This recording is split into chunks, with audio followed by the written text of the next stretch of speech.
This is a story I've been wanting to share. It's about my 14-year-old son and his 8-year battle with psoriasis. Nag-start lahat to when he was just 6 years old. Sa feet niya nagsimula. Dry patches, cracks, akala namin foot crack or fungi lang.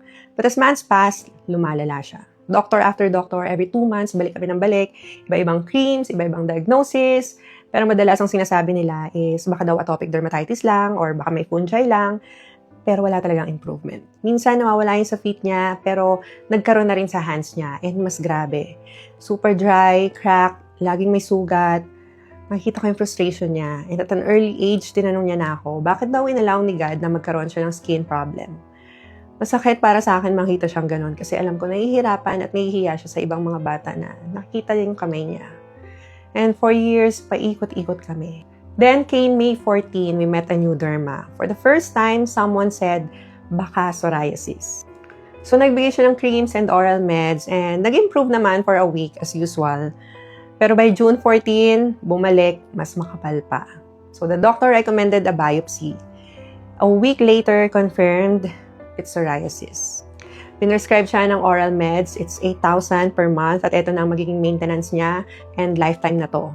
So we tried, but for 1 month, zero improvement.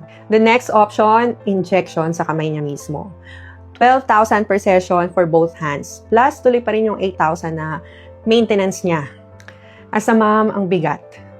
Ayoko siyang mag-inject monthly. Ayoko rin nang mag-overflow yung steroid sa katawan niya. So, in August, after maubos yung oral meds, I stopped everything except the topical steroids and moisturizing creams.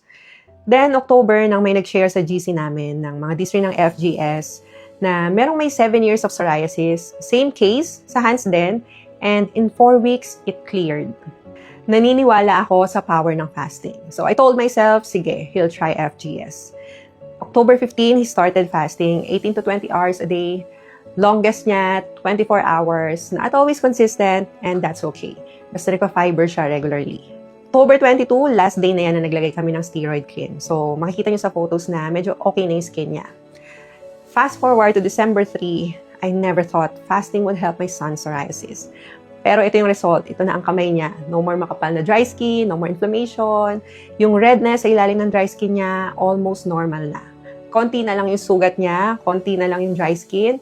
But for him, very happy na siya dyan. Normal na daw tignan for him. And through all this, take note, walang steroid creams na ginamit kami since October 22. So if you're struggling with skin issues too, maybe FGS can help you the way it helped my son. Sometimes healing starts from the root. DM me psoriasis help and I'll guide you.